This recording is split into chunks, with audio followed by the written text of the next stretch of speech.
এখন কিতাপৰ অংশ হ'ব বিচাৰিছোঁ। কিতাপৰ শব্দবোৰ হ'ব বিচাৰিছোঁ। জানো অনুভৱবোৰে আঁকোৱালি লয় নে নলয়? কিতাপৰ প্ৰতিটো পৃষ্ঠাতে মোৰ জীৱনৰ কাহিনী ৰচিব বিচাৰিছোঁ।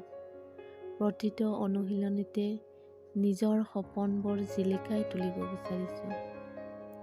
মই নিলুফা য়াসমিন, মই লৈ আহিছোঁ মোৰ কবিতাবোৰ। অনুগ্ৰহ কৰি লাইক ছাবস্ক্ৰাইব কৰিবলৈ নাপাহৰিব। আপোনালোকৰ এটা লাইকে মোৰ মনত বহু আনন্দ দি যায়।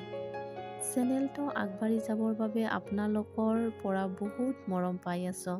তাৰ বাবে সকলোকে অশেষ ধন্যবাদ জনাইছোঁ।